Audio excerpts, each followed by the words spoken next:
Honor de tener a una de las cirujanas plásticas, estéticas y reconstructivas más reconocidas de América Latina. Ella es la doctora Jennifer Gaona Silva, es cirujana de la Universidad Javeriana, directora médica de la Fundación INTI y expresidente seccional central de la Sociedad Colombiana de Cirugía Plástica. Doctora Jennifer, muchas gracias por aceptar nuestra invitación. Hola, muchísimas gracias a ustedes. De verdad que me encantan estos espacios para hablar de estos temas tan interesantes. Doctora, yo sé que usted vive de cirugía en cirugía y la sacamos, pero yo quería hablar con usted de este tema porque uno sigue su contenido en las redes sociales y todos los resultados que he visto. Personalmente conozco a bastantes personas que han sido operadas por usted y me ha encantado los resultados que tiene sobre la diástasis abdominal, pero quiero que sea usted quien nos cuente de qué se trata este procedimiento. Ay, muchas gracias, Caro, y la verdad es que la diástasis es un tema que afecta a tantas mujeres e incluso a algunos hombres, y que la verdad es que yo quiero que cada vez conozcamos mucho más y logremos identificar si lo tenemos o no, siendo pues mamás, identifiquemos si lo tenemos o no. La diástasis abdominal es la separación de los dos músculos abdominales, rectos abdominales, que son los que se marcan cuando una persona hace mucho ejercicio, la chocolatina que se marca en la mitad. Esos dos músculos se separan para poder dar paso a que el abdomen crezca. La causa más frecuente pues obviamente es el embarazo, pero hay otras causas, por ejemplo los cambios en el peso, que hay obesidad abdominal, causas genéticas. Si tenemos una pobre técnica al hacer ejercicio, es decir, si no sabemos hacer bien la respiración en el momento de hacer ejercicio, son causas que nos pueden debilitar la línea media y hacer que los músculos rectos abdominales se separen. Claro, doctora, quería preguntarle, en este caso, la diástasis abdominal, ¿cómo se siente? ¿Qué vamos a sentir nosotros en caso de padecerla? ¿Es algo que se nota, que podemos ver, o cómo nos hacemos cargo? Sí, entonces muchas veces oímos a nosotras mismas diciendo, no, pues es que tengo esta barriguita porque fui mamá, o es que tengo un poquito de goteo y de incontinencia urinaria, pues obvio porque tuve un parto natural. Y yo lo que quiero es que dejemos de normalizar esos síntomas porque no son normales, no deberíamos experimentar eso o experimentar una debilidad en nuestro abdomen por el simple hecho de haber sido mamá. Entonces, hay dos tipos de diástasis. Está la diástasis que es la funcional y la patológica. La diástasis funcional es una separación de estos músculos, pero cuando uno trata de buscar flacidez en el abdomen no la hay, está firme. Entonces esto significa que a pesar de que están separados, están funcionando bien, funcionando parejitos y se contraen sincrónicamente y digamos que no vamos a tener síntomas. Cuando hay una diástasis patológica, entonces o podemos tener abultamiento en el abdomen, que es esa barriguita que a pesar de que somos flacas y hacemos mucho ejercicio, si es el caso, no se nos va, o barriguita de verdad como si estuviéramos embarazadas otra vez. Ese es uno de los síntomas. Podemos también tener una debilidad en la línea media, que ya no tenemos fuerza en la barriga, que tratamos de levantarnos de la cama, cuesta trabajo. O podemos tener también incontinencia urinaria, como puede manifestarse como goteo, que es, por ejemplo, los esfuerzos, que nos reímos y goteamos orina, que saltamos largo y goteamos orina, que vamos muchas veces al baño porque sentimos que no podemos evacuar la vejiga normalmente. Entonces, incontinencia urinaria, que es uno de los síntomas más frecuentes. Dolor de espalda. El dolor de espalda es tal vez uno de los síntomas más frecuentes porque como los músculos abdominales no están funcionando adecuadamente, la espalda entra a suplir esa función que debería hacer el abdomen, y los oblicuos, que son los músculos que están a los lados. Entonces, esos músculos entran a hacer funciones que no les corresponden y entonces experimentamos ese dolor de espalda. Alguna disfunción del piso pélvico, por ejemplo, dolor con las relaciones sexuales, ese es clave y muchas mujeres normalizan esto y resulta pues que es causa o un síntoma de la diástasis patológica. Que haya también prolapsus uterino, de vejiga o del recto, incluso por la debilidad que hay también en el piso pélvico. La pobre postura, dolor, también puede haber dolor un poco como en la pelvis o dolor bajito o incluso dolor en la línea media al tratar de hacer un abdominal o un ejercicio o pararse de la cama, como te digo, puede haber dolor ahí. Entonces mira que te nombré un montón de síntomas que si alguna mamá o alguna persona lo está oyendo pueda poder decir, pucha, que tengo entonces diástasis abdominal, esta separación de los músculos del abdomen. Yo un día escuchaba, doctora Jennifer, a un hombre que decía que a la hora de levantar los objetos se le dificultaba mucho y que seguramente tenía diástasis abdominal. Y yo me quedé pensando y dije, ay Dios mío, ¿y cómo hace uno para no confundirlo con una hernia? ¿No? Pues pensaría yo en mi ignorancia pues reconstructiva. ¿Cómo hace uno para saber que no es una hernia? Sí, y de hecho muchas diástasis te acompañan de hernias. Yo lo que les explico es que como las fascias, que es un tejido que rodea los músculos, y el peritoneo, que es un tejido que rodea las vísceras, se va estirando y como te mencioné antes puede ser embarazo, pero por ejemplo puede ser genético también, que nacen con mucha flacidez en los tejidos, o puede ser aumento del perímetro abdominal como en algunos hombres vemos. Entonces el tejido se va estirando hasta que ¡prum!, se abre un huequito por donde se sale contenido abdominal. Entonces ahí se acompañan muchas veces de una hernia, no necesariamente están los dos juntos, puede haber una hernia o puede haber la diástasis, pero muchísimas veces encontramos la diástasis junto con la hernia. Y la hernia se diferencia porque es un huequito, uno palpa un huequito en la línea, en donde se ve la protuberancia y se ve como un bultito a través de la piel. Entonces se siente como un huequito redondito. Claro. La diástasis se siente un poquito diferente. La diástasis se examina, de hecho, cuando la paciente está acostada o el paciente está acostado, uno hace que levanten la cabeza como a mirarse el ombligo. Tocas la línea media. Si ahí se siente un hueco, se siente como un hueco y un turupito, que son los dos rectos abdominales adaptados y un hueco en el centro. Ese es la diástasis. Doctora, usted nos decía, normalmente puede suceder a las personas, a las mujeres que han quedado en embarazo y que ya tuvieron hijos, pero ¿hay otro caso en el que las personas puedan tener diástasis? Sí, entonces el más frecuente es el embarazo, pero también los cambios de peso. Pacientes que subieron de peso mucho y bajaron de peso, perdieron peso, los tejidos quedan flácidos y se presenta por lo general la diástasis abdominal.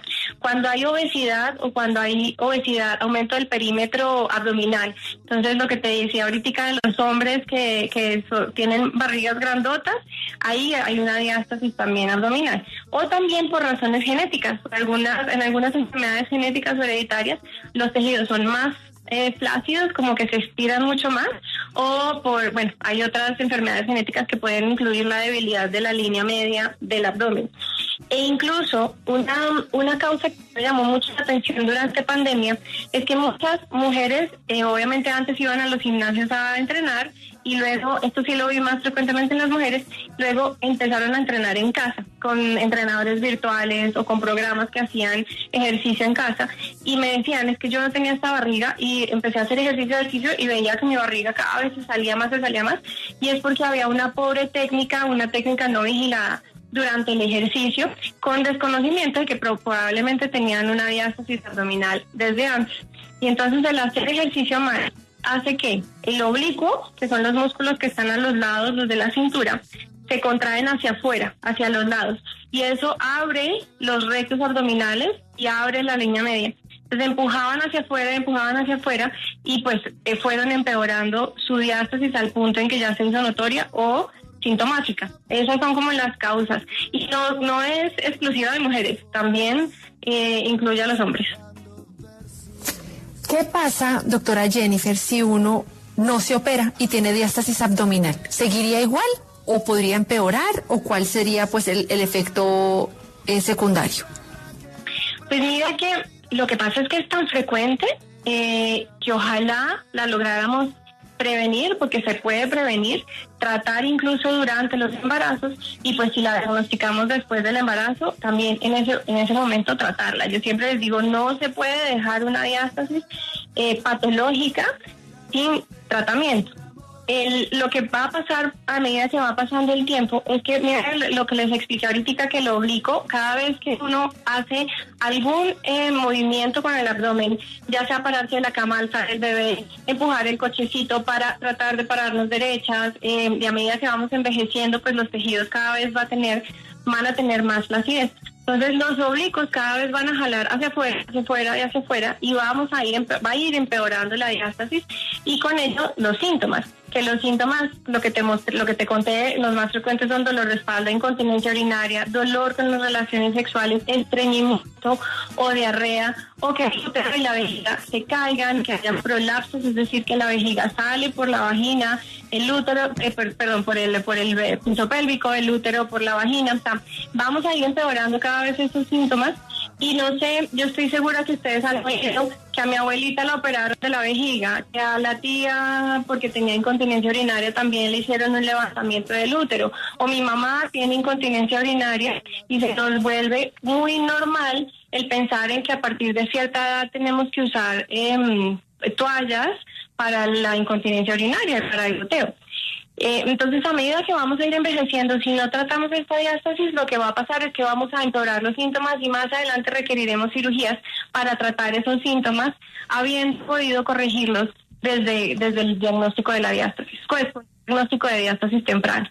Estamos con la doctora Jennifer Gaona hablando sobre diástasis abdominal. Vamos a ir a una pequeña pausa y ya regresamos en Salud y Algo Más. Y algo más, estamos hablando con la doctora Jennifer Gaona sobre la diástasis abdominal. Doctora, ¿cómo es el posoperatorio después de este tipo de procedimientos? ¿Qué podrían esperar las personas que se lo hacen? Vale, entonces, antes de hablar del posoperatorio, me gustaría también contarte que para la diástasis hay dos tipos de tratamiento. Hay un tratamiento que es el tratamiento médico, en donde mediante ejercicios para cerrar la diástasis, hay pacientes que logran cerrar su diástasis, no todas son quirúrgicas. Ahora, si ya hay definitivamente una hernia o la paciente lleva mucho tiempo posparto o es un hombre, por ejemplo, en los hombres es más difícil cerrarla con ejercicios, pues ahí sí ya tenemos que hacer cirugía. Entonces, mediante la cirugía, abrimos una incisión más o menos al nivel de la cesárea y vamos a preparar toda la línea media desde bien arriba, desde donde empieza el abdomen, hasta el pubis. Y cerramos entonces la diástasis y muchas veces pues también hacemos cosas en la piel de ese abdomen, que si tienen estrías, bueno, lo que pueda tener en el abdomen, vamos a rejuvenecer un poco también la zona del abdomen. En el postoperatorio lo que va a sentir la paciente, y tal vez la parte más incómoda los 3 primeros días o 4 primeros días, es la sensación de presión, porque lo que estamos haciendo es volver a cerrar la faja abdominal, como si apuntáramos una faja, pero en la parte muscular. Entonces apuntamos, cerramos la faja y la paciente va a sentir presión como al respirar, o esa sensación de que está apretada en el abdomen, que es la sensación más incómoda que experimentan. En realidad no es tan dolorosa como sí es incómoda, porque pues esta es una sensación, yo no sé si ustedes se han puesto una faja alguna vez, es muy incómodo tener una faja puesta y eso es lo que van a sentir las pacientes. Pero a medida que van acostumbrándose a esta nueva presión, después de tener cerrada su diástasis, ya se vuelve una cirugía bastante rápida, como exponencialmente rápida. Quinto día, sexto día, al octavo día ya se sienten mucho mejor. Al octavo día, por ejemplo, pueden volver a manejar y al mes ya pueden empezar y deben empezar a hacer ejercicios también dirigidos pues muy de la mano de nosotros para no lesionar nuevamente la línea media. Doctora, en este caso, ¿quién diagnostica? ¿Qué especialidad médica diagnostica y quién opera? Entonces, el primer diagnóstico ojalá lo hicieran o la misma paciente que como que con estas cosas que les estoy diciendo, estos síntomas, se le prendiera el bombillito de decir, tengo algo en mi abdomen, esto no es normal, y ella misma buscara el diagnóstico de diástasis. Ya en términos médicos lo puede diagnosticar el ginecólogo, que es el que nos está viendo ahí en el posparto, lo podría diagnosticar. Las fisioterapeutas juegan un papel súper importante en el diagnóstico y en el tratamiento de la diástasis, y pues luego los cirujanos, el cirujano general o el cirujano plástico pueden diagnosticar la diástasis. Y lo operamos los cirujanos plásticos y algunos cirujanos generales que hacen cirugía de pared abdominal. Entonces, Bueno, pues doctora Jennifer Gaona, le quiero agradecer mucho por habernos regalado este tiempo. Yo sé que ustedes se la pasan operando y cuidando a los pacientes. Así que mil gracias, doctora. ¿Dónde la pueden contactar los oyentes que quieren ver todos estos resultados que yo comenté al comienzo, que en realidad me parecen maravillosos? Muchas gracias. En mi Instagram, @Jennifer Gaona, y tengo un podcast que saldría el otro miércoles precisamente hablando de diástasis. Entonces, para que no se lo pierdan, @Jennifer Gaona y @Gaona.